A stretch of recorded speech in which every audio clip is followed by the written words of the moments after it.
Cuando estudiaba la preparatoria, Julio Witzmay inició el proyecto de elaboración de galletas artesanales de miel, aprovechando que su papá tenía su apiario en Quimbilá. Y surgió prácticamente como un proyecto final de semestre. Éramos 4 amigos, tuvimos la idea, comenzamos a trabajar, a perfeccionar, pasó tiempo, salimos de la prepa, el proyecto se estancó. Un amigo que se llama Miguel, con el que actualmente estoy trabajando, se le ocurrió seguir.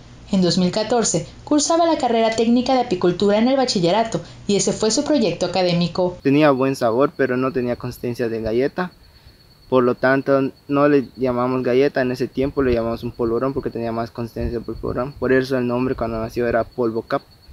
Pero con el paso del tiempo, pues ya se terminó el proyecto académico y pues ya nos separamos. Su amigo Miguel perfeccionó la receta en el Centro de Emprendimiento de la Universidad Tecnológica del Centro y al agregar avena, chispas de chocolate y ajonjolí, incluso obtuvieron financiamiento, pero por la pandemia se suspendió el apoyo. Ahora se llama Capcash, ya se logró la fórmula que era ya de una galleta como tal, ya tiene la consistencia y el sabor sigue siendo el mismo. Una ventaja de las galletas es que no contienen azúcar. Tanto el dulzor como el sabor es meramente de miel, por eso es muy importante esto porque esta galleta no contiene ningún endulzante artificial ni saborizante. Comenzaron a vender las galletas Capcash, que significa miel de monte, poco antes del inicio de la pandemia, y con ella, los tendejones, que eran sus principales compradores, dejaron de adquirirlas. Aunque carecen de maquinaria y equipo profesional para su fabricación, confían que con el apoyo de la gente que compra sus galletas, tengan en un futuro no muy lejano una pequeña empresa yucateca que también vendería jabones y hasta cerveza de miel.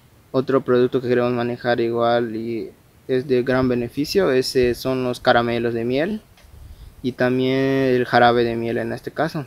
Hay otros productos que se tienen pensado hacer como por ejemplo una cerveza artesanal de miel. Maribel Vega, Teleyucatán, te informa.